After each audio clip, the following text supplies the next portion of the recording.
Hi friends, எல்லாருக்கும் வணக்கம். எல்லாரும் எப்படி இருக்கீங்க? நல்லா இருக்கீங்களா? Welcome to Sakthi Saravana YouTube channel. இப்போ வந்து கந்த சஷ்டி விரதம் முடிஞ்சு முருகப்பெருமானுக்கு திருக்கல்யாணமும் முடிஞ்சிருக்குங்க. ரொம்ப ரொம்ப சந்தோஷமான மனநிலைமையில் முருகப்பெருமானும் இருப்பார், நம்ம எல்லாருமே இருப்போம். ஸோ இந்த டைமிங்கில் இந்த மாதிரியான விஷயங்கள் எனக்கு தெரிஞ்சது அப்படின்றது உண்மையிலே எனக்கு ரொம்ப ரொம்ப சந்தோஷமாக இருந்ததுங்க. சில விஷயங்கள் நமக்கு கேட்கும் போதும் படிக்கும் போதும் ரொம்ப ரொம்ப பிடிச்சிருக்கும். அந்த மாதிரியான விஷயம்தான். அது என்ன அப்படின்னு தானே கேட்குறீங்க. தமிழ் கடவுள் முருகப்பெருமானோட பிறப்பு கதை மற்றும் முருகப்பெருமான் அசைவம் சாப்பிடக்கூடிய தெய்வமா, புராணங்கள் என்ன சொல்லுது அப்படின்றத பற்றி தான் இன்றைக்கி வீடியோவில் தெளிவாக தெரிஞ்சுக்க போகிறோங்க. பொதுவாக முருகப்பெருமான் அப்படின்னா யாரை நமக்கு தெரியும் அப்படின்னா, பழமையான ஒரு கடவுள், கேட்டதை கேட்டபடி கொடுக்கக்கூடிய ஒரு கலியுக தெய்வம், கூப்பிட்ட குரலுக்கு ஓடி வரக்கூடிய ஒரு தெய்வம், நான் இருக்கவும் கூட அப்படின்றத உணர்த்தக்கூடிய ஒரு தெய்வம் அப்படின்றத பற்றியெல்லாம் நமக்கு தெரியும். கொஞ்சம் இந்த திருவிளையாடல், இந்த படம் பார்த்து சில விஷயங்களை நம்ம தெரிஞ்சு வச்சுட்ருப்போம். ஆனால் தெரியாத விஷயங்கள் நிறைய இருக்குங்க. அதை பற்றி தான் இன்றைக்கி வீடியோவில் தெளிவாக தெரிஞ்சுக்க போகிறோங்க. யாம் இருக்க பயமேன் அப்படின்றது முருகப்பெருமானோட அருள்வாக்கு. எளியோரை காக்கும் இறைவனாக முருகன் வந்து இருக்கிறாருங்க. குன்று இருக்கும் இடமெல்லாம் குமரன் இருக்கும் இடம் அப்படின்னு குன்றுகள் தோறும் கோயில்களை கொண்டுள்ள தெய்வம் முருகப்பெருமான். அத்தகைய முருகப்பெருமான் பிறப்பை பற்றி புராண கதைகள் என்ன சொல்லுது அப்படின்னு நாம தெரிஞ்சுக்கணும். முருகப்பெருமான் வந்து தமிழர்களோட ஒப்பற்ற தெய்வம். தொல்காப்பியரின் கூற்றுப்படி தொன்மையான தமிழர்களின் ஐந்திணை வழிபாடுகளில் முருகப்பெருமான் சேயோனாக வருகிறார். சேயோன் அப்படின்னா முருகு அப்படின்னு பேருங்க. சேயோன் வந்து குறிஞ்சி நில தலைவர். ஐந்திணைகளில் முல்லை நிலத்திற்குரிய தெய்வம் யாருன்னா மாயோன். மாயோன்னா திருமால். மருத நிலத்தின் தெய்வமாக இந்திரனும், பாலை நிலத்தின் தெய்வமாக கொற்றவையும், நெய்தல் நிலத்தின் தெய்வமாக வருண பகவானும் இருக்கிறாங்க. இருந்தாலுமே முருகப்பெருமானை அதிகம் வழிபடுறவங்க தமிழர்களாக இருக்கிறதுனால இந்த காலத்துல அவரை தமிழ் கடவுள் அப்படின்னு அடையாளப்படுத்தப்படுறார். முருகு அப்படின்னா தமிழ்ல அழகு அப்படின்னு பேருங்க. அந்த அடிப்படையில முருகனானவன் அழகனாகிறார். முருகப்பெருமானை வழிபடுற வழக்கம் இன்னைக்கு நேற்று கிடையாதுங்க. ஆதி காலம் தொட்டே, பழங்காலம் தொட்டே இருக்குங்க. அவரை வழிபடும் மதத்திற்கு கௌமாரம் அப்படின்னு ஒரு பேர் இருந்திருக்குங்க. தமிழர்களுக்கும் முருகனுக்கும் உள்ள தொடர்பானது நெடுங்கால பிணைப்பு. தமிழர்கள் எங்கெல்லாம் போகிறாங்களோ அங்கெல்லாம் முருகப்பெருமானை மறக்காமல் கொண்டு போய் சேர்ப்பாங்க. அந்த மாதிரி தான் இன்றளவும் தமிழகம், இலங்கை, மலேசியா, சிங்கப்பூர் உள்ளிட்ட பல நாடுகளில் முருக வழிபாட்டை வந்து தொடர்றாங்க. இன்னைக்கு வந்து முருகர் வழிபாடு சைவத்தில் இருந்தாலும் ஒரு காலத்தில் அசைவ வழிபாடு இருந்ததாக தமிழ் இலக்கிய சான்றுகள் வந்து தெரிவிக்குதுங்க. இப்போ எப்படி நம்ம குலதெய்வத்தை வழிபாடு செய்கிறோமோ அதே போலதான் அந்த காலத்தில் முருகப்பெருமான் வழிபாடு இருந்ததாகவும் சொல்லப்படுதுங்க. அன்று காட்டுவாசிகளாக இருந்த மக்கள்ல நிறைய பெண்களுக்கு என்ன மனவியாதி வந்தது அப்படின்னே தெரியலங்க. முருகு ஏறிடுச்சு, பெண்ணை பிடிச்சு ஆட்டுது அப்படின்னு அதை ஆற்றுப்படுத்துற வகையில விழாக்கள் எடுக்கப்பட்டது.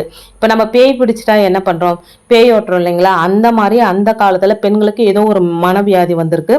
அந்த மனவியாதிக்கு வந்து இந்த மாதிரி முருகு வந்து ஏறிடுச்சு, அதனாலதான் பெண்கள் இப்படி இருக்கிறாங்க அப்படின்னு சொல்லிட்டு அதை வந்து ஆற்றுப்படுத்துற வகையில விழாக்கள் எடுக்கப்பட்டிருக்குங்க. குறிஞ்சி நிலத்துல செந்தனையை நீரோடு கலந்து நீர் விழாவி வணங்கும் முறையும் இருந்திருக்குங்க. இது வேலன் வெறியாடிய சடங்கு அப்படின்னு சொல்லப்படுதுங்க. வயசுக்கு வந்த இளம் பெண்களை பற்றி கொண்டதாகவும் அதை விளக்கிட நடக்கும் சடங்காகவும் நடந்திருக்குங்க. குறிஞ்சி மக்களோட பழங்குடி சடங்கு இது வந்து புராதன சமயம் சார்ந்ததுங்க. முருகே பிற்காலத்துல முருகன் அப்படின்னு அழைச்சாங்க. மலையில உறைந்து இன்றளவிற்கும் மக்களுக்கு எண்ணற்ற நன்மைகள் புரியும் தெய்வமாக பாக்குறாங்க. அதுக்கப்புறம் இந்த வழக்கம் வந்து மலைகள் இருக்கிற இடங்கள்லாம் பரவி அங்கங்க தங்களுடைய இறைவனை வந்து தீர்மானிக்கப்பட்ட சிறு சிறு கோவில்கள் வந்து கட்டி வழிபாடு செய்ய ஆரம்பிச்சிருக்கிறாங்க. முருகனை வேண்டி செய்யும் அப்படிப்பட்ட வழிபாடுகள் முருகாற்றுப்படுதல் அப்படின்னு சொல்லப்படுதுங்க. இந்த வெறியாட்டுல ஆலய பூசாரியே வேலன் அப்படின்றவராக இருக்கிறார். அவர் வந்து முருகனோட வேலினை கையில வச்சுட்டு இருப்பார். கழுத்துல வந்து பச்சை நிற இலைகள்னால ஆன மாலை, நாரை, காட்டு மல்லிகை மற்றும் வெண்தழை அதாவது வெள்ளை இலைகளையே மாலை போல அணிந்து கொண்டு அவர் மீது முருகன் ஆக்கிரமித்து கொண்டது உள்ளது போல சாமியாடி நடனம் ஆடுவாராங்க. அவருடைய மார்பு முழுவதும் சந்தனம் பூசப்பட்டு இருக்குமாங்க. அப்படி சாமி ஆடுபவரை மடிப்பட்டன் அப்படின்னு அழைக்கிறாங்க. இந்த விழா வந்து நடு இரவுல வீடுகளில் இருக்கிற முற்றம் அதாவது வீடுகளுக்கு உள்ள திறந்த வெளிக்கூடத்துல நடக்கும். அதுல ஒரு புறத்துல கடல் மண்ணை கொண்டு வந்து கொட்டி அலங்காரம் செஞ்சு வச்சிருப்பாங்களாம். அதுக்கு பக்கத்துல சேவல் கொடி நடப்பட்டு இருக்குமாங்க. அந்த கொடி மரத்தின் மீது மலர் மாலைகள்னால அலங்காரம் பண்ணி மனமிக்க வாசனை பொருட்களை ஏற்றி வச்சிருப்பாங்களாம். அது வந்து முருகனை வரவேற்று அமர செய்யும் இடம் அப்படின்னு சொல்றாங்க. அதற்கு பிறகு அங்க மரத்துல கட்டப்பட்டிருக்கிற ஆட்டை வெட்டி அதோட ரத்தத்தை திணை அப்படின்ற தானியத்தோட கலந்து அதை பரப்பி வச்சு பலி அப்படின்ற பெயரில் மாமிசத்தை படைப்பாங்களாங்க. பாடல்களை பாடியும் இசைக்கருவிகளை இசைத்து முருகப்பெருமானை போற்றி பாடுவார்கள். மலர்களை தூவியும் முருகப்பெருமானை வணங்குவாங்க. சங்க இலக்கியங்களை இப்படிதாங்க எழுதியிருக்கிறாங்க. இதன்படி பார்க்கையில முருகன் குறிஞ்சி நிலத்தை சேர்ந்த கற்பனை தெய்வம். இளம் பெண்களை மனோவசியம் செய்கிறது. அதை விழா எடுத்து மாமிச படையல் படிச்சு சாமியாட்டி ஓட்டுறாங்க. அவரோட வாகனம் மயில், யானை. அவருடைய கொடி சேவல். ஆடை பச்சை மஞ்சள் நிறம். அந்த மலை பகுதியில் இருக்கிறவங்க ஒற்றுமையோடு இருக்கணும். பசி பட்டினி இல்லாம எந்த விதமான நோய்களும் இல்லாம இருக்கணும். நல்ல மழை பெய்யணும். நிலவலம் செழுமையா இருக்கணும் அப்படின்லாம் அவர்கிட்ட வேண்டிக்கிறாங்க. இதை பற்ற குறிப்புகளை திருமுருகாற்றுப்படை நமக்கு விளக்குதுங்க. தமிழ் இலக்கியத்தை தாண்டியும் முருகனை பற்றிய குறிப்புகள் இலக்கியங்கள் பிற மொழிகளிலும் நிறையவே இருக்குங்க. அந்த மாதிரி கந்த புராணம் வடமொழி இலக்கியத்திலிருந்து தமிழில் மொழிபெயர்க்கப்பட்டது. அதுல முருகப்பெருமான் சிவனுக்கும் பார்வதிக்கும் மகனாக தமிழகத்துக்கு அறிமுகமாகிறார். அந்த மாதிரி வந்த கதைகள்ல ஒரு சில பகுதியை நம்ம பார்க்கலாங்க. அன்னை பார்வதி தேவியின் ஒரு அவதாரத்தில் மலைகளின் அரசரான இமவான் மன்னனின் மகளாக பிறக்கிறாங்க. அவங்க மீண்டும் சிவனை அடைவதற்கு கடுந்தவம் இருக்கிறாங்க. அவருடைய தவத்தினால சிவன் ரொம்ப மகிழ்ச்சி அடைகிறார். அதனால பார்வதி தேவியை மணந்து அவரோடு அழைத்து போறார். அவங்க 2 பேரும் கந்தமாதன பர்வதத்துல தங்குறாங்க.